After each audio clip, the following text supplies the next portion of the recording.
Hello kids, today we are going to learn 6th standard geography subject 5th chapter temperature.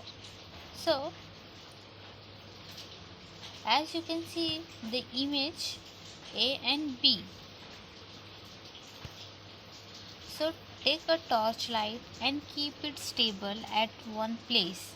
Take two large paper sheets large enough to accommodate its entire beam. Paste the paper on two flat board. मतलब एक paper दो papers लेने हैं, उस papers को दो flat board पे stick करना है. Now hold the board perpendicular to the beam. Beam means torch.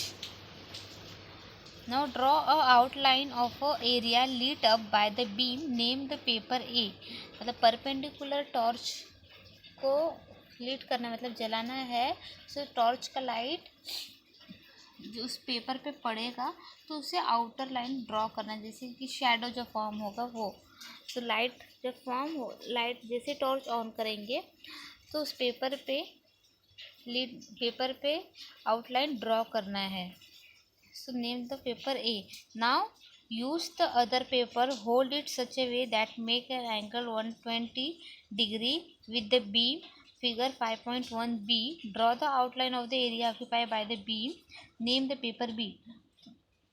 Paper को थोड़ा सा फ्लैट करना है 120 डिग्री पे, और उसके ऊपर फिर टॉर्च ऑन करना है. तो टॉर्च ऑन करते टाइम उस पर जितना लाइट कवर करेगा एरिया उसे आउटर लाइन देना है, आउटलाइन करना है, हाईलाइट करना है, और उसे पेपर बी देना है. Name paper B. Now observe both the paper A and B. So दोनों पेपर को ऑब्जर्व करना है और उसके अकॉर्डिंग अभी क्वेश्चन आंसर देंगे. So first of all explanation. Sun ray coming towards the earth travel in a straight line. Sun ray coming towards the earth travel in a straight line.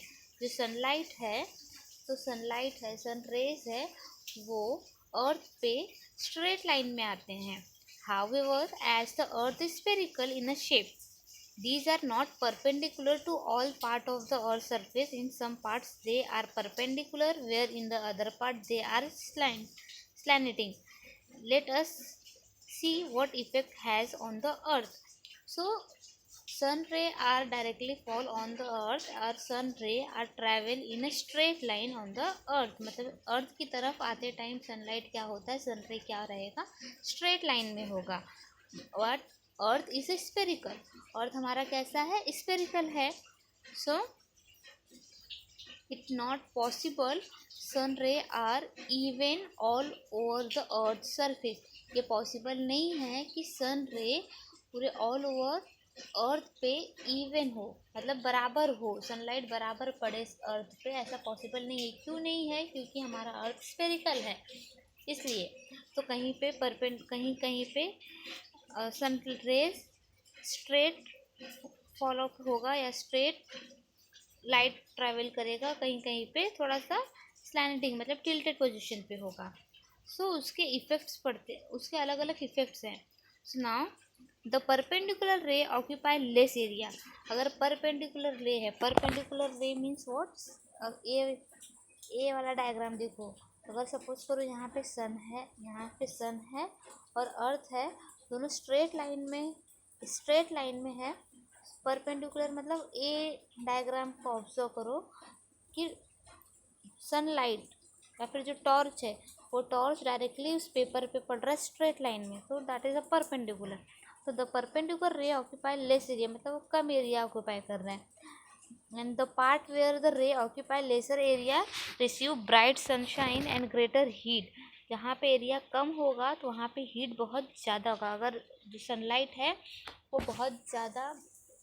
बहुत कम area cover कर रहा है, सो वहाँ पे heat क्या होगा, बहुत ज़्यादा होगा. Hence the sun surface that get heated more and air become hotter.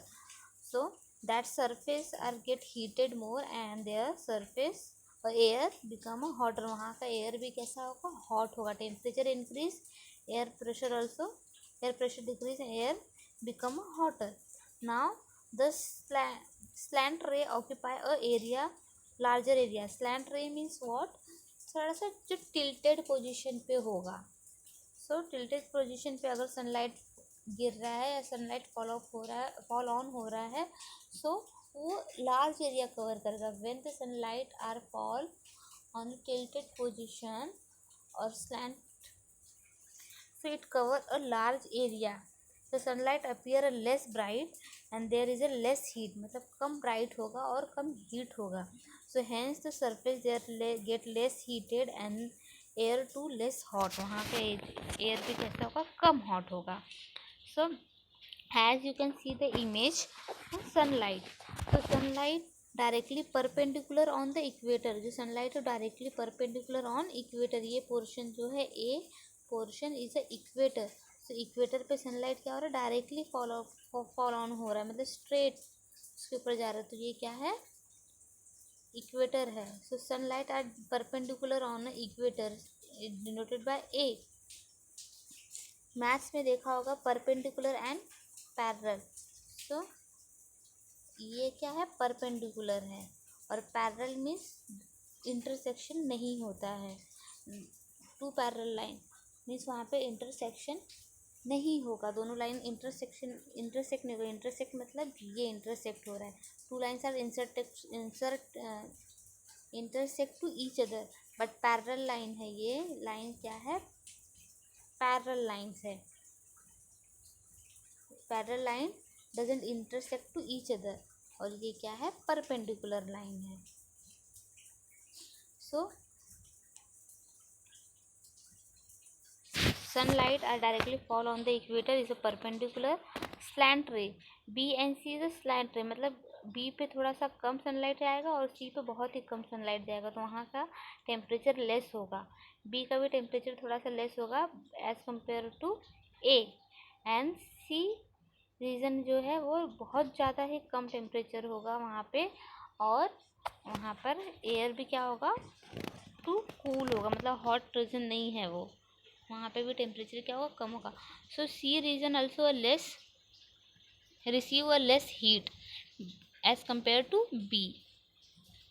याद रखो इतना कि ए बी सी जो इंडिकेट किया है, तो sunlight are directly fall on the equator denoted by A, it's a hotter region. Now B is a less hot as compare to A, and C is a and less hot place or hot region as compared to B. Why? Because of sunlight are or sun ray are little bit fall on the polar region. Now sun ray falling on the earth are straight and parallel to each other.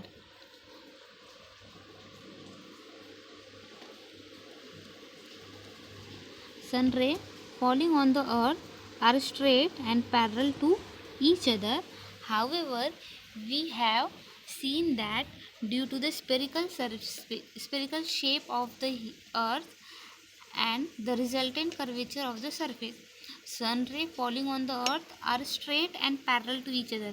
मतलब sunlight कैसे fall on हो रहा है earth पर, straight and parallel to each other, मतलब parallel to each other, मतलब मैंने बताया है parallel means what, the lines doesn't intersect to each other, parallel means ऐसे। so sun ray falling on the earth are straight and parallel to each other. However, we have seen that due to spherical shape of the earth, the resultant curvature of surface, they occupy a large or lesser area. So as we know that our earth is a spherical shape, so sun ray are fall on the earth's surface as uneven distribution on the earth. So some places or some region occupy a large area, or some places or region occupy a less area. So this lead to the unequal distribution of the heat received from the sun.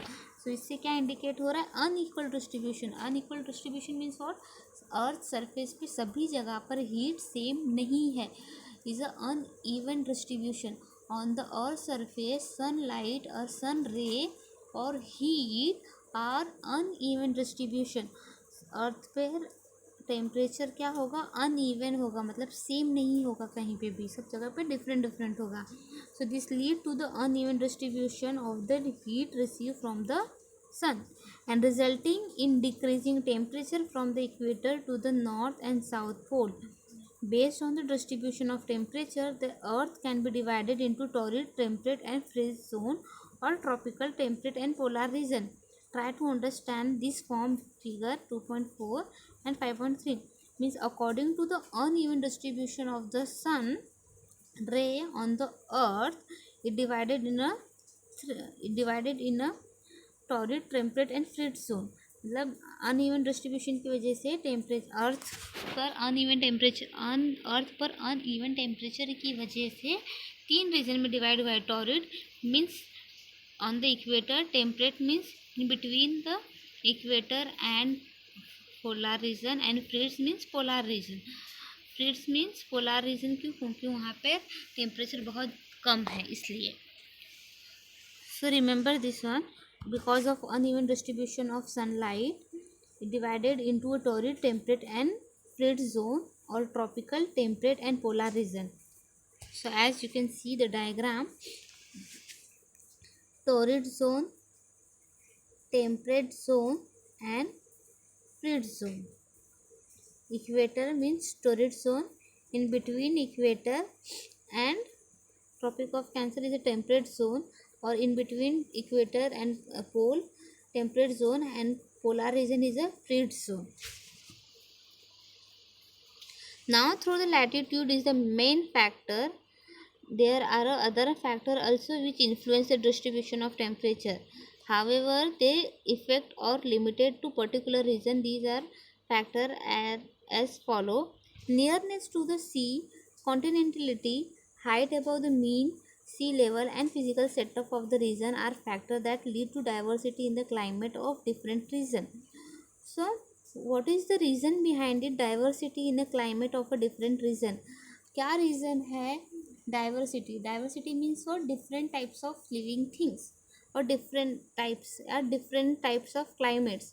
Diversity in the climate of a different region. So what is the factor, or what is the factor behind a diversity in the climate of a different region? क्या reason है different region पे different climates होने के? So nearness to the sea, coastal area side में, जहाँ पे सी side area है वहाँ पर क्लाइमेट अलग होगा. Height above the mean sea level, sea level पर जो सी लेवल के हाइट पर जो भी प्लेसेस हैं, रीजन है, लाइक सी लेवल से हाइट पर जो भी प्लेसेस हैं वहाँ का क्लाइमेट्स अलग होगा. सो ये सारी चीज़ों के ऊपर डिपेंडेंट है हमारा क्लाइमेट. और भी अदर रीजन्स है like climate cover, winds, vegetation cover, urbanisation, industrialisation also influence the local climate. Local climate means what? हम जहाँ पर रहते हैं वहाँ के आसपास का क्लाइमेट कैसा है. क्लाइमेट एंड वेदर्स में डिफरेंस मैंने स्टार्टिंग में ही बता दिया था. Climate is a long term and weather is a short term. Weather denoted by a particular region, particular place, and climate define the particular region. So local climate also depend upon the urbanization, industrialization, vegetation cover, clouds cover and winds. Urbanization means what? Rural area converted into urban area. गांव धीरे धीरे शहर में, city में convert हो रहा है, तो वहाँ का क्लाइमेट चेंज होती जाएगा. ट्रीज़ वगैरह हम कट करेंगे, बिल्डिंग्स बनाना स्टार्ट कर देंगे, फैक्ट्री लगाएंगे, इंडस्ट्रियलाइजेशन में कन्वर्ट करेंगे, फैक्ट्री लगाएंगे तो वहाँ पे हीट बहुत ज़्यादा प्रोड्यूस होगा, केमिकल्स होंगे. सो वो सब वो एरिया वो वहाँ के एयर में मिक्स होंगे, जिसकी वजह से वहाँ का क्लाइमेट धीरे धीरे क्या होगा, चेंज होते जाएगा. So these are also factor depend upon the influence the local climate. So remember this one. अगर हम ट्रीज कट कर रहे हैं तो अगर सपोज करो हम जिस एरिया में हैं वहाँ पे बहुत ज़्यादा ट्री है, हमने ट्री कट कर दिया because of we want to make a buildings, और we are converted into urbanisation and metropolitan city. अगर हम ट्रीज कट कर रहे हैं सो ट्रीज कट करने की वजह से टेम्परेचर इंक्रीज़ होगा. सो वहाँ का क्लाइमेट क्या होगा, चेंज होगा. So urbanisation, industrialisation, vegetation cover etcetera also influence the local climate. So remember this point.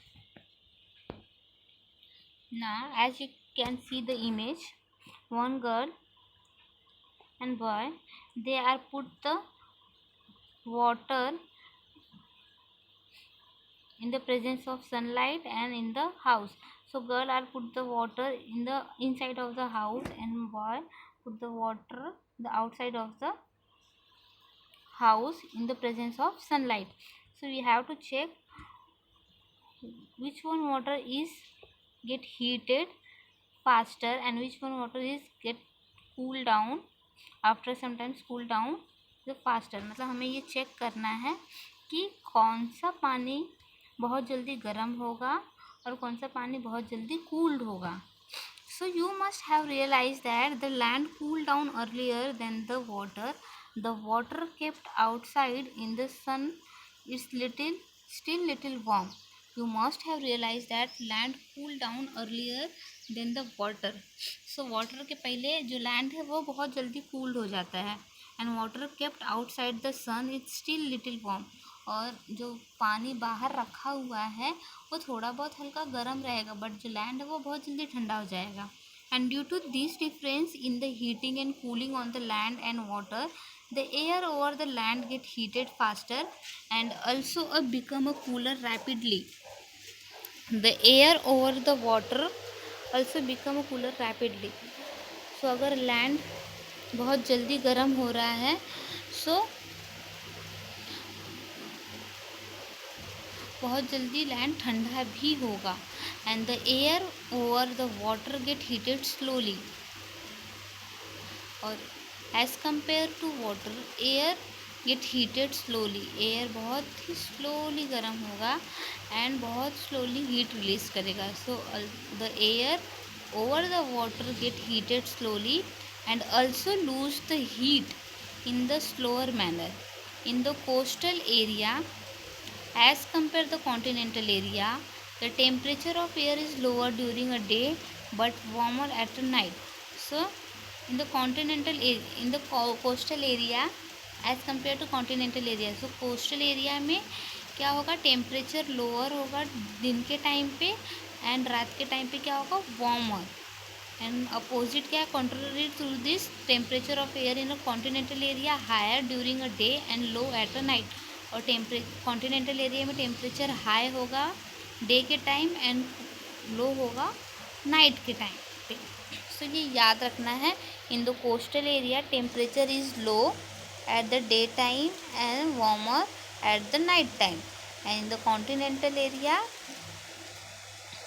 temperature is high in the daytime and low in the night time. So in the coastal area, because of heating of sea water, water vapor get mixed in the air. So coastal area means what, seaside area. So वहाँ पर water heat up हो रहा है, heated हो रहा है और heat होने के बाद वाटर वेपर में कन्वर्ट होके वो एयर में क्या हो रहा है, मिक्स हो जा रहा है. सो वाटर वेपर में get mixed in the air and this water vapor hold the heat in the air. As the result, the air in the coastal area remain moist and warm. So coastal area में जो air होता है day time पे वो थोड़ा सा moisture होता है एंड वार्म होता है. क्यों होता है, just because of in the air water vapour content are water vapour hold करके रखते हैं. एयर कोस्टल एरिया में जो एयर फ्लो हो रहा है उसमें क्या है, वाटर वेपर कंटेंट ज़्यादा है and just because of heat that's why it's a moisture air. और ह्यूमिडिटी बहुत ज़्यादा होती है कोस्टल एरिया में. So condition in the continental area are opposite as water vapour is absent. The continental area means what, mountain region, जहाँ पर coastal area से दूर माउंटेन रीजन जहाँ पर पहाड़ी एरिया है वहाँ पर. सो condition in the continental area are opposite. As the water vapor is absent, the air remain dry and this lead to the sharp difference in the day and night temperature. The difference in the maximum and minimum temperature of the day is called a diurnal range of temperature. दिन के time पे ही temperature ज़्यादा हो रहा है और कम हो रहा है तो उसे हम क्या कहेंगे, diurnal temperature of range of temperature. So the difference in the maximum and minimum temperature of a day, एक दिन में अगर टेम्परेचर मैक्सिमम हो रहा है और मिनिमम हो रहा है तो उसे हम क्या कहेंगे, डायurnal range of temperature. Now in the short, the difference in the day and night temperature is less in the coastal area and more in the continental area. For example, Mumbai temperature is even, but Nagpur they are vary a lot. Mumbai का temperature even है, normal होता है morning में भी और evening में भी maximum, but Nagpur में बहुत ज़्यादा होता है. In the coastal area Konkan the range temperature is less, but the Vidarbha range temperature is found higher. मतलब कोकन में टेम्परेचर नॉर्मल होगा, कम होगा, बट विदर्भा साइड में टेम्परेचर बहुत ज़्यादा हाई होगा. Therefore coastal area have a equable climate whereas the continental area. So coastal area के जो टेम्परेचर्स हैं, क्लाइमेट्स है, वो इक्वल होते हैं as compare to continental area, and climate is extreme. For example, climate of Mumbai is equable whereas the continental location like Nagpur is extreme. The difference in the minimum temperature of summer, the difference between a temperature of summer and winter is called the annual range of temperature. मतलब summer का temperature and winter के temperature का अगर हम difference find out करेंगे, mean find out करेंगे, तो वो हमारा क्या होगा, annual range of temperature. Suppose करो समर का टेम्परेचर 45 डिग्री था लास्ट, एंड विंटर का टेम्परेचर सपोज करो 15 है. सो 45 प्लस 15 कितना होगा, 60, एंड 60 डिवाइडेड बाय 2, 30. सो 30 क्या होगा, 30 degree Celsius is the annual range of temperature. So the difference in the mean temperature of summer and the winter is called the annual range of temperature. Now always remember, we normally think that air get heated due to the sun ray, and because of the hot air the land and water get heated, but is reality what happen is as follow. हम हमेशा सोचते हैं कि हवा गर्म होने की वजह से sunlight, air get heated due to the sun ray. हवा क्यों गर्म होती है, just because of sun ray. And because of hot air land and water get heated. मतलब गर्म हवा किसकी वजह से हो रहा है, बिकॉज ऑफ सन रे, सनलाइट की वजह से गर्म हवाएं बह रही हैं, और गर्म हवाओं की वजह से लैंड एंड वाटर क्या हो रहे हैं, गर्म हो रहे हैं. बट रियलिटी क्या है, अलग है. First, land and water get heated due to sun ray. So reality अलग है. रियलिटी क्या है, पहले लैंड और वाटर गर्म होते हैं और उसके बाद एयर गर्म होता है. So first land and water get heated due to sun ray, and later the radiate into the atmosphere the heat that they have absorbed. As a result, the layer of air close to the surface get heated. So normally हम क्या सोचते हैं कि हवा गर्म हो रहा है, गर्म हवा बह रहा है, किसकी वजह से, सनलाइट की वजह से, और उसके बाद वाटर एंड लैंड हीटेड हो रहे हैं या गर्म हो रहे हैं. बट रियलिटी क्या है, रियलिटी अलग है. First water and land are heated.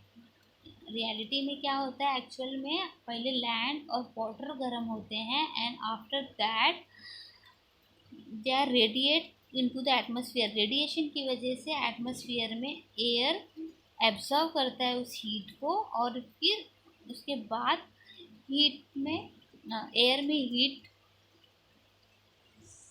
की वजह से टेम्परेचर इंक्रीज होता है. So they radiate into the temperature atmosphere the heat that they absorb. So air उस हीट को एब्सॉर्व करता है. So as a result the layer of air close to the surface get heated. The heat get transfer vertically to the adjacent upper layer of the air. Hence air closer to the surface of hotter, and once move higher up from the surface the temperature of air decrease. So land के बहुत close अगर जो air होगा, मतलब land के बहुत जो नज़दीक एयर होगा वो बहुत ज़्यादा गर्म होगा as compare to higher layer of air. जो हाइट पे एयर है वो एयर कम हीटेड होगा, और जो एयर लैंड के बहुत क्लोज है वो बहुत ज़्यादा हीटेड होगा. So the temperature of air decrease. The temperature near to sea level is higher and the decrease in the mountain region. और जो सी लेवल पे वाटर हो, जो सी लेवल पर एयर होगा वो बहुत ज़्यादा हीटेड होगा और माउंटेन रीजन वाला कम हीटेड होगा। बट ये याद रखो, पहले वाटर एंड लैंड हीटेड होते हैं and after that air absorb that heat, उस हीट को एयर एब्सॉर्ब करता है। सो जो लैंड के बहुत ज़्यादा नज़दीक होगा एयर के पार्टिकल्स वो बहुत ज़्यादा गर्म रहेंगे और above layer of air is less heated और temperature decrease. So in this chapter temperature, the part 1, we'll learn about a uneven distribution of sun ray on the earth surface. So temperate zone, torrid zone and frid zone, and what is mean by annual temperature and annual range of temperature. These are all points I covered in this part 1.